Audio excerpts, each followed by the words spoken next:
CTV Edmonton, local breaking news with Miriam Valdez-Carletti. Good evening. Photo radar could return to Edmonton intersections in the future. The city has asked the province to approve an exemption to once again allow the use of automated enforcement. CTV's Amanda Anderson reports. These automated traffic enforcement cameras may no longer snap a photo of drivers going too fast, but they still capture data. It gives us an opportunity to look back and see comparatively to previous years when we were sending out violations, what are the trends going on with driver behavior? The city's safe mobility director doesn't like what she sees. Since the province put an end to speed on green enforcement, Jessica Lamar says speeding is on the rise. The biggest of which is an 87% increase in vehicles that are traveling between 20 and 29 kilometers per hour over the speed limit, which is a very serious safety concern. Something people on the road say they've noticed too. To me that there's more accidents since it's been gone, and people who call it a cash cow, if you don't speed, you don't get fined. So there has to be some way of controlling speeding. The city teamed up with the University of Alberta to examine the data. 10 locations have been identified that meet the criteria for an exemption. The city has submitted business cases to the provincial government for review. It requires a lot of data analysis and work, as well as we need to have established that there were no other things that could help reduce the speeding in that location. It's something drivers we spoke with would support. I don't think they need to be everywhere, but problematic intersections make sense to me. Because I think it would cut down on the speeding, which would cut down on the accidents. Lamar doesn't know how long it will take for an answer, but says with 31 traffic deaths so far this year, she hopes it's soon. Progress that we made towards Vision Zero since 2015 with automated enforcement as a tool was substantial, and we are seeing that sort of reverse. A tool the city hopes to have reactivated at all 80 of its speed on green locations down the road. Amanda Anderson, CTV News, Edmonton. Edmonton's Jewish community is celebrating Hanukkah under extra security following an anti-Semitic terror attack in Australia. 15 people who were marking the first night of Hanukkah in Bondi Beach were shot and killed. The Jewish Federation of Edmonton says it was incredibly important to go ahead with its menorah lighting at the Alberta legislature yesterday. It says it was not only a show of unity, but a public showing the community will not hide its Judaism. We've been living very proud public Jewish lives in this province for the last 130 years. There's no need to stop. My message to the community on Friday, I sent out a Shabbat message and I said, put your menorahs in your windows. Let people see them and really take strength in your identity. The Federation says Alberta sheriffs and Edmonton police had an increased presence at the legislature. It says every Jewish community event and program will have extra layers of security. The Athabasca Rivermen stepped back onto the ice days after their bus crashed on a northern Alberta highway. 2 players were sent to the hospital. CTV's Gates Gorin has more. It was an easygoing practice for the Athabasca Rivermen. Probably going to take it a little slow today, just so anyone that's still feeling a little slower doesn't, tweak anything. Just days ago, the Northern Junior Hockey team's bus crashed into a ditch on Highway 2 near Athabasca. Goalie John Thackerberry was one of the players sitting up front. We really started to realize, man, we weren't going to make that turn. So we go down in the ditch. Thankfully, the bus driver didn't, try to, fight it too much, or we probably would have flipped, to be honest. Head coach Dylan Rouse says the team immediately checked on each other after the crash. We quickly realized that the people at the front of the bus were the ones that were for sure going to take the majority of that impact. And that's when a number of the guys jumped up from their seats and went to the front to check on the guys up there. RCMP say the highways were partially covered in snow and ice as the temperature dropped to minus 37. It's one of those files where we count our blessings and, that no one was injured more and that we were able to respond quick enough that there was no, as you said, either hypothermia or any cold effect as well. It's not necessarily something that you ever expect to happen. Thackerberry and another one of his teammates were taken to hospital for CT scans and x-rays. He was released shortly after. The hospital, was great with me, so they, got out good. So we all got pretty lucky. The news brings to mind the 2018 Humboldt Broncos bus crash in Saskatchewan. 16 members of the hockey team died after their bus was hit by a semi-truck. Last week's crash resulted in minor bumps and bruises for most. It could have gone a lot worse. Rouse says despite the crash, the team are in good spirits and are eager to get back into game shape. I think when you go through these situations as a team, they could bring you closer for sure. Gates Gorin, CTV News, Edmonton. A man was taken to hospital after being hit by an LRT train this morning. Acute Care Alberta says the man was brought to the Royal Alex in stable condition. Edmonton Transit says this happened around 7:30 this morning near Bonnie Doon Station. Police say the man's injuries are minor. Elections Alberta has given the go-ahead for a petition on Alberta separation. Alberta's chief electoral officer approved a notice of intent from the Alberta Prosperity Project. The group had to reapply after the province put forward amendments to the Citizen Initiative Act earlier this month. The group has until January 11th to apply for a petition that could lead to a referendum on separation. A rival petition by the Forever Canadian group has collected more than 450,000 signatures calling for Alberta to remain in Canada. There's a new building downtown dedicated to serving the homeless. Boyle Street Community Services has moved into its new home at the King Thunderbird Centre. CTV's Jeremy Thompson has more. You know, when you look at this building now, there's hope. There's hope for our people. From the moment you enter the building, it's evident the King Thunderbird Centre, or Ogamau Piatsugamik in Cree, is designed to welcome people in. First and foremost, this is a place of ceremony, a place where people can have that ceremonial and cultural grounding to their healing journey. It's been 4 years since Boyle Street Community Services bought this old paintball arena with a vision for its new headquarters. There's office space for staff and different rooms where the vulnerable and homeless can get help in spaces designed to meet their needs. We were touring a bunch of people around, and one of our community members just said, "This is for us," almost in disbelief, and that was really touching to me. The center has 3 dens like this one where people can come to access professional services like housing and healthcare supports. While they wait, they can also just relax, hang out with friends, do some laundry, maybe play a game or two. Moving from its old building by Rogers Place has been a bumpy road for Boyle Street. In late 2022, its development permit was revoked after nearby business and resident groups raised safety concerns, worried Boyle Street would be operating an overnight drop-in shelter and supervised consumption site. Neither of those services are offered here. What we saw reflected in this process was the way often the people that we serve are treated in the community and the way that they are wanted to, not to be around, to be pushed out. This whiteboard gives a glimpse of what's actually been on offer since mid-November during the center's soft launch: a housing workshop, learner's permit lessons, and Cree classes. Most people haven't even noticed that we're open, and we've had 2,000 visits in the last month. Now that the King Thunderbird is officially open, Boyle Street only expects to get busier. Jeremy Thompson, CTV News, Edmonton. Home sales in Canada experienced a sharp decline last month. The Canadian Real Estate Association says the market is now veering into a holding pattern just weeks before the new year. Last month, sales dropped 11% compared to November 2024, with just under 34,000 properties changing hands across the country. The data also shows a drop in sales month to month compared to October. The newly renovated 4th-floor atrium at the University Hospital is now open to patients, families, and staff. The $3 million waiting room has been in the works for more than 20 years. CTV's Merrick DeCash has more.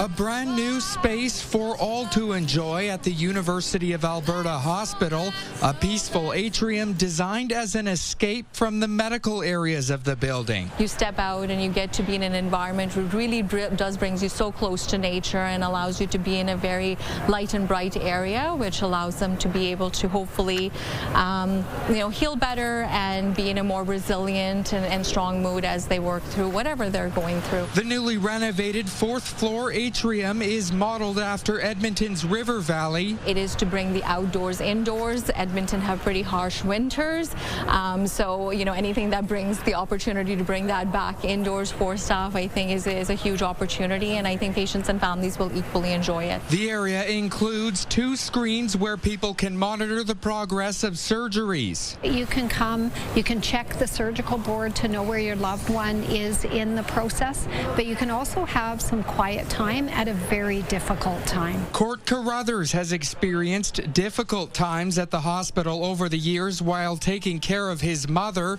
He donated $1 million to the cause. It could be hours, it could be days, it could be weeks where you're just spending a lot of time waiting. It's not restful time, it's not peaceful time, it's stressful time because you're waiting to see if someone's going to get better, if there's another treatment that can be undertaken.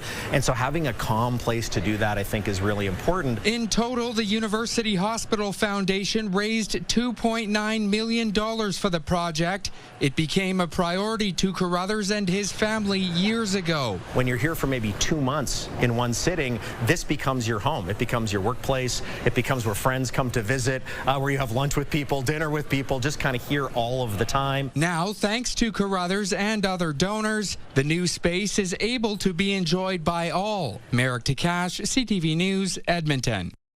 Women's hockey is growing in Canada. More spectators, sponsors, and young girls are paying attention. There's a new push from Hockey Canada to expand opportunities. CTV's Connor Hogg reports.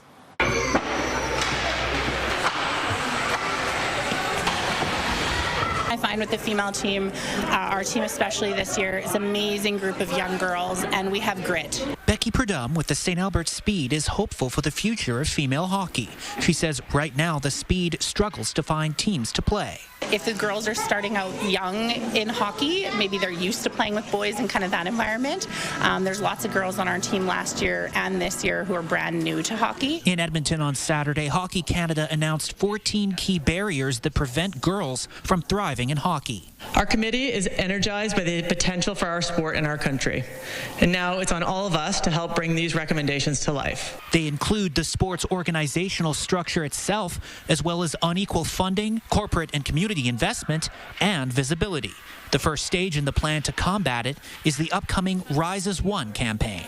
We want all women's and girls players in Canada wearing that same sticker this season, whether you're on the road to Milan or playing grassroots hockey in your home community. It's part of Vision 2030, which aims to get 170,000 women and girls playing hockey in Canada by 2030, a point that's personal for former Olympian Jillian Apps, with 2 young daughters of her own. For me, thinking about the 2 of them playing hockey in Canada, and if I can have any part in making their experience better, even better than mine was, that makes me so happy. Over the next few months, Hockey Canada says research will be conducted so its hockey steering committee can make recommendations in the spring. Seeing the girls all together on an all-girls team, it's an amazing dynamic. And so I hope that more girls have that opportunity from a younger age. More campaigns will be launched in the coming years, hoping to make Vision 2030 a reality. Connor Hogg, CTV News, Edmonton. An Edmonton man with a well-known Christmas display in his front yard has taken his talents to a Ukrainian community hall. Jerry Dolanchuk's second major Christmas display of the season is in the Ukrainian Youth Unity Complex in North Edmonton. From caroling bears to Old St. Nick and a pair of reindeer, it's an installation done for hundreds of children and seniors attending events at the hall. None of it comes from his home display. A lot of it I bought just especially for this. Now I've actually bought more stuff for next year already, because you get your best prices at this time of the year. But I'd say 90% is new and 10% is from some of my old stock, but nothing comes from the house. You don't take nothing out of the house. We have lots of children here, and this brings a lot of joy, happiness, and Christmas spirit to our building. Dolanchuk says setting up a display inside is much easier than working outside in the cold and snow. Coming up next, how you can trade in food donations for sports cards. And also just ahead, how a holiday light business is sprucing up homes for Christmas. Sometimes it's super classic. This year we're seeing a big trend back towards colors, pastels, your classic reds, your greens. Good evening, folks. Look at the heat today. 9 degrees for a daytime high in Edmonton. Some double-digit daytime highs to the south. Over the course of the week, though, it's the colder air that will return. Talk more about that and the snow in just a few minutes. Programming brought to you by James H. Brown Injury Lawyers, the heavy hitters of injury law. A local Christmas light installer says he's swamped with requests. His company is completely booked right up until Christmas. As CTV's Nirman Issa reports, the lights can get you into the holiday spirit and even reduce stress levels. These are color changing, so you can do anything you want with them. The crew at Edmonton's 5-star holiday decor have been working non-stop, hanging up Christmas lights over the past few weeks. Every year, it gets busier and busier. People want to celebrate more and more each and every year. Company owner Stephen Knight says every year they figure out what the big trend for lights will be. Sometimes it's super classic. This year, we're seeing a big trend back towards colors, pastels, your classic reds, your greens. Stephen Knight says that Christmas lights technology has changed over the past few years. Now, you can still opt for the traditional LED lights. However, he says a lot of homeowners and businesses are going to the more permanent route where these Christmas lights can change color to anything you want, changing up how your Christmas decorations look like. The way we install, when a homeowner comes home, they see their lights on. They don't have to run inside and flick the button. So it really does make the display for you. While Christmas lights provide a festive feeling, it's also good for reducing stress. They actually naturally calm our nervous system. So just seeing those lights, it just calms our inside, which probably we associate as that sense of joy and that sense of happiness. The psychologist says ambient lighting at night helps regulate our circadian rhythm, which helps with our sleep, our mood, and they actually helps with your overall seasonal depression and those types of feelings that can kind of come up. Sukaina El Shakawi says seeing homes decorated for Christmas also brings a sense of community, a sentiment shared by Knight. You see the look on a kid's face when they see lights that are lit up, and you can see that feeling of Christmas or the holidays on their face. It's super exciting that we get to bring that to people every year. Christmas joy, one light bulb at a time. Nirman Issa, CTV News, Edmonton. A Leduc sports card and collectible shop is full of food this season. The hobby spot is usually stacked with sports collectibles, but right now it's hoping to run out of room for donations for the Leduc Food Bank. This is its 5th year collecting canned and dry goods, along with cash, to make Christmas a bit brighter for others. This coming Saturday, every donation gets a pack of Pokemon or hockey cards. And the neat thing for us was someone came in on Saturday and donated 100 food bank items, and they got some packs of Pokemon, and they opened the pack and hit the big chase card worth $800. So someone came in and got an $800 card for doing the right thing, and that helps fuel the stories as well and helps get people to the shop. Last year, an anonymous donor helped the store hit the $50,000 goal. As for food, in 2024, more than 4,700 kilograms were dropped off. A local group made up of more than 50 singers are using their voices to help Edmonton's food bank.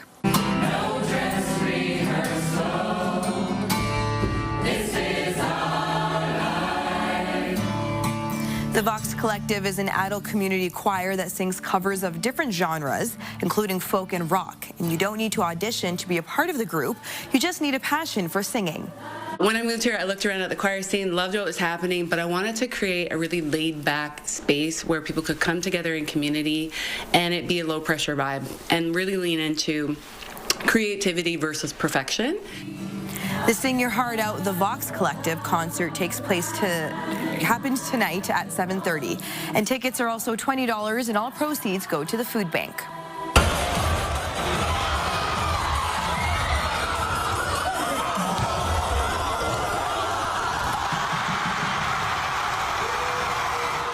And that was the shot that won Jordan Hunter the 42nd annual dunk contest this weekend at Jasper Place High School. The 12th grader plays on the senior boys basketball team. His dunk has since spread across social media, including a post from TSN. Hitting that dunk and getting swarmed was epic. It was so epic. I didn't practice as much as people might think. It was just a couple times during practice. Hunter also has talents off the court. He sang and played piano during the dunk contest opening ceremonies. After the break, how an Edmonton game designer is incorporating tech into a new card game. Augmented reality still is a bit of a niche area. It hasn't become ubiquitous in every aspect of our life, but I think the more use cases we see will be helpful.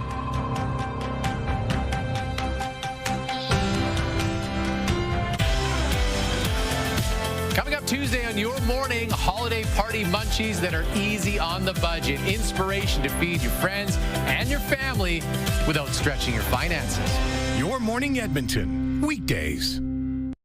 Help us build a mountain of toys. Donate today at ctvedmonton.ca.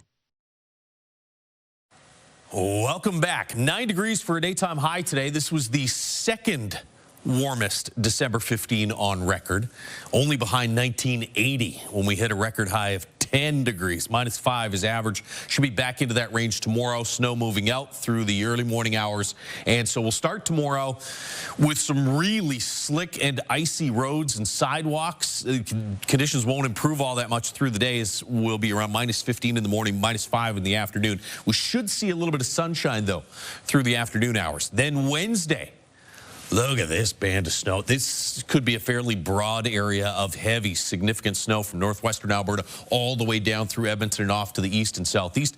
Not everybody's going to see 10 to 20 centimeters, but I think there are a lot of spots in north central Alberta that'll see at least 10, and in some areas maybe as much as 20 centimeters of snow by the end of Wednesday.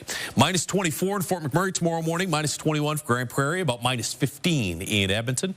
Daytime highs mid to high teens across most of the north, a little colder there in high level at -23. Edson about -3. So as you move further south, you get into some milder air. Won't be anywhere near as warm as today, though. 0 in Red Deer, -10 for Lloydminster, and here in Edmonton, -5 with wind easing overnight, and should be fairly calm through most of the day tomorrow. There's your snow Wednesday.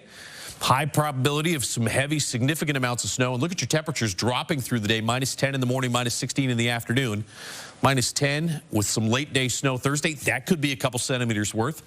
And then -20 range by Friday afternoon. Again, temperatures are falling through the day Friday. And by the weekend, we're in the -20s. Okay, there's tomorrow. Not bad. Here's Wednesday, cold. Little bit of improvement Thursday. And then this Arctic air takes over through the weekend and right into next week, with winter starting on the cold side. Daytime highs in the -20s. So not as warm tomorrow, but one more day around average tomorrow before another cold spell settles in. That is your forecast. It's the time of year for holiday parties, and one local organization is working to make the festivities more accessible to neurodiverse kids. Children's Autism Services held 2 parties this weekend, one for kids who need quiet and one for kids who prefer more noise. The sensory-sensitive party included dim lights, no music, and a controlled space to take pictures with Santa.